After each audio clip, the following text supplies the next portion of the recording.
YouTube, Quinn Wade coming to y'all with that instant analysis on the Oklahoma City Thunders getting defeated by the San Antonio Spurs, and this was a fun game to watch. Especially when the Thunder went on that 21-6 run to make things more interesting.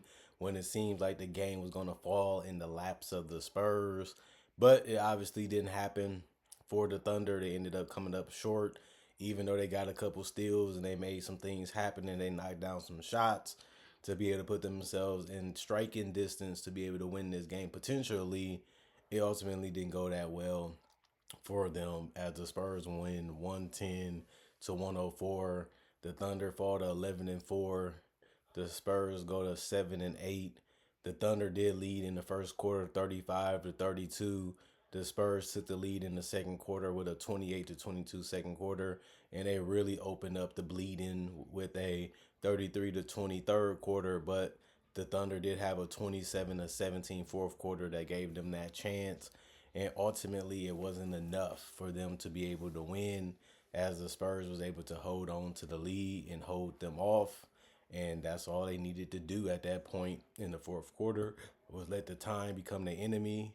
And Chris Paul with that crazy dagger three over, Caruso. It was just great defense by Caruso, making them dribble, making them think, forcing them into a shot that he really didn't want to take. But you got to give credit to Chris Paul for being ready and being brave enough to take it and drop that much clock off of the time. And he sunk the Thunder with that shot. And it is funny too, because he played with the Thunder not that long ago, and it is just a full circle moment for Chris Paul to be the enemy again. But overall, Jalen Williams had 27 points, minus 17 and plus minus three personal fouls, one turnover. He had five steals, six assists, 10 rebounds, so 20 and 10 for him. Three offensive rebounds out of that 10. 101 from the free throw line. He was 0-6 from three, and they really needed some of his threes that he took to fall, especially in the fourth quarter, but he couldn't make them. But he did score other ways, even if it was a double dribble, like they said, that counted. The league been ruling a lot of that stuff and letting it go. Even the Tatum three that I watched was a travel, but they still let it go, and that was actually helped them win that game because he made the shot with no seconds left, even though they should have got the ball back. 13-26 from the field. Shea Gilgis Alexander, 32 points, plus two and plus minus three personal fouls, for turnovers, three steals, seven assists, three rebounds, 5 of 6 from the free throw line, 5 of 8 from the 3-point line, 11 of 20 from the field. He was just looking really nice out there with his jump shot, with his 3-point shot. He was pulling it up. He was doing it where they couldn't even guard him on some of those shots because he was just getting a little bit of space or creating enough space to get it off securely.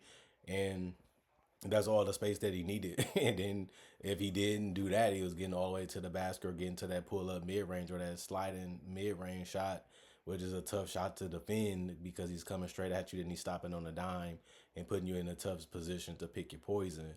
And he's really become one of the better offensive players of this generation in the modern era. Aaron Wiggins, 11 points, minus 12 and plus minus, two personal fouls, two turnovers, one steal, three rebounds, 3 of 7 for the 3-point line, 4 of 10 from the field. Lugens Dort, 6 points, plus three and plus minus, two personal fouls, two turnovers, one block, two steals, two assists, 12 rebounds for him, six offensive rebounds. He did make a three that kept the game going in an interesting faction, but he was 2 for 8 from three overall, and he was 2 of 12 from the field tonight. He just didn't shoot the ball well, even though he had some quality looks. It happens sometimes. You live by the three, sometimes you die by it. Carson Wallace stepped up a little bit in the fourth with his 13 points, minus two and plus minus two personal fouls, one block, seven assists, three rebounds. One of them was an offensive rebound, 3 of 5 from the 3-point line, 5 of 8 from the field. Adam Flagler, 3 points, plus six and plus minus one personal foul, two rebounds, two was offensive rebound. One of them was an offensive rebound out of the two total. 1 of 7 from three, 1 of 8 from the field.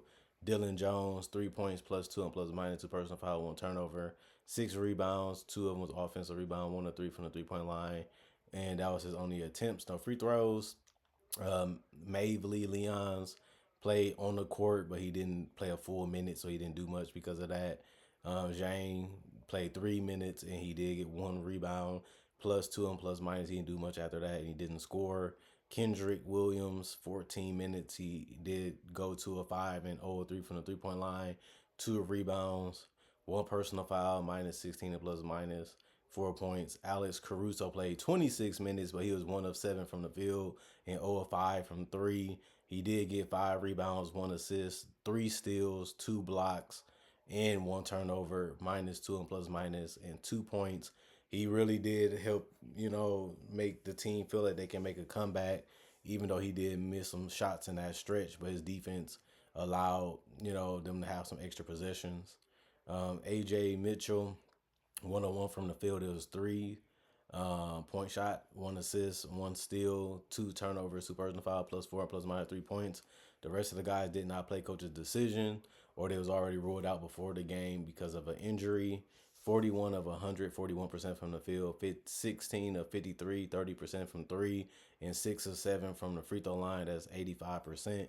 47 rebounds, 24 assists, 16 steals, 4 blocks, 13 turnovers, and 18 personal fouls.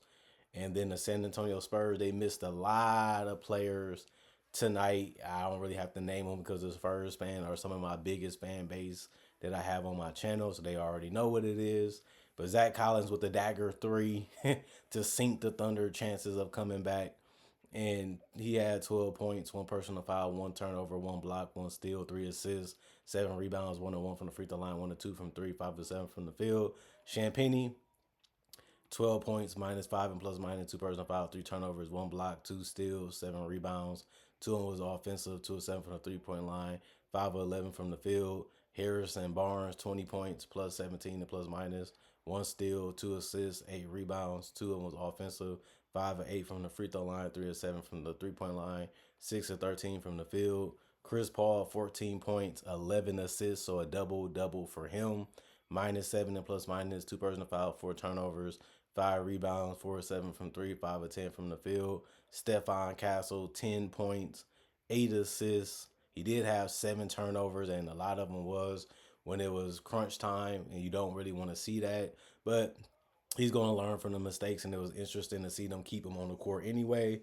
But he didn't really hurt them enough to where they lost the game. Plus 15 and plus minus for him, two personal fouls, one block, 8 assists. He did have 3 rebounds. One was offensive rebounds, 3 of 4 from the free throw line, 1 of 7 from three, 3 of 13 from the field. This was one of his worst games of the season, but he also did help them earlier in the game before it got too bad. And it got really ugly for Stephon Castle tonight. Sandro, 2 points, -2, and plus minus, one personal foul, one rebound, 1 of 2 from the field. Keldon Johnson was really aggressive tonight. 22 points for him, +4 and plus minus, two personal fouls, 4 assists, 5 rebounds. One was offensive rebound, 2 of 2 from the free throw line, 6 of 12 from three, 7 of 15 from the field. Charles Bassey, 12 points, +6 and plus minus, one turnover, 2 blocks, one steal, 8 rebounds. Two of them was offensive rebounds, 2 of 4 from the free throw line, 5 of 6 from the field. Trey Jones, 3 points, +11 and plus minus, two turnovers, two personal fouls, 1 assist, one rebound, 1 of 2 from the 3 point line, 1 of 3 from the field. Malachi Branham, 3 points, -9 and plus minus, one personal foul, 3 turnovers, 3 assists, one rebound, 1 of 2 from the 3 point line, 1 of 3 from the field. The rest of the guys did not play coach's decision. 39 of 83, 47% from the field, 19 of 46, 41% from three, 13 of 19, 68% from the free throw line, 46 rebounds, 32 assists, 5 steals, 5 blocks, 21 turnovers, and 13 personal fouls as a team. And that was all she wrote for the game tonight. And they played until the buzzer was able to sound off. And we had a great game. The Thunder, they really came to play. They did the best that they could. They just didn't have enough scoring. And when they decided to turn it on defensively and turn it on offensively, it was a little bit too late, as the Spurs was able to just ride home because the lead was just insurmountable at that point, and the clock became the Thunder biggest, you know, factor of why they had to rush and force things because they was running out of time to be able to win the game because the Spurs just had a lead that was just too big for them. And when things like that happen, there's nothing you can do but try to force the team into uncomfortable positions and try to force them to overthink and put them in pressure situations. What the Thunder did, but it just they had made shots that was timely. The Spurs took their time trying to score and trying to run their offense, and they did just enough to get the win. And it was impressive because a lot of people would never thought the Spurs would win this game coming in tonight. I know they don't have Chet Fetch Holmgren, but like I said, the Spurs is missing a lot of guys too. And that's interesting to note that for that reason because it has been a fun season for both teams, and the Spurs are still trying to make a better record out of themselves this year, so that way they can make the playoffs and continue to grow as a semi-veteran team slash a young team. But the teaching and the learning, and this was a big experience for some of the guys on this roster tonight on both courts because the Thunder is obviously learning what works and what doesn't work with the new guys that they added, plus with the guys they've been had on this roster. They still trying to grow, they still trying to improve, they still trying to play better themselves. And Shea, just as a leader, just showing them that he didn't quit, he didn't give up, and he was going to be there until the clock was over too. And he had a really decent fourth quarter. And I like the fact that they went on that 21-6 run to be able to show the game not over, y'all. I know y'all at home. I know the fans going crazy. I know the fans, are the ones that's going to continue to push the Spurs and be happy for the Spurs, and they're going to feed off that energy and that environment. But ultimately, that's what worked. Chris Paul is one of the best decision makers and one of the best ball handlers in the game, in the history of the game.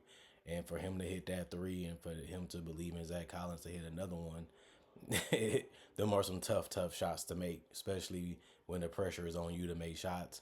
And the Thunder made sure they put that on them by trying to climb back into the game. So the Spurs still had to do a little bit to get the game done, but they was able to accomplish that ultimately. Comment, like, subscribe, share, hit the notification bell for more analysis. And if you love analysis or you're new to analysis, I do NBA content only.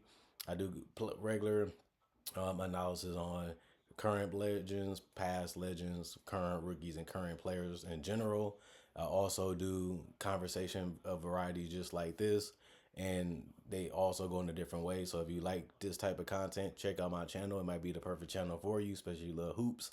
And other than that, if you've been a fan of the channel, don't forget I make videos throughout the day, every day, throughout the weeks, throughout the months, throughout the years. So if you missed something or you want to know about how I felt about something or it's something that you were just wondering, I probably already got it on the channel, probably already made it into a video. So you probably just got to keep checking, or you got to check on some old content to see if it's on there. It's always good to search titles and search things in general. So it's easier to be able to know exactly what I talked about already throughout the season.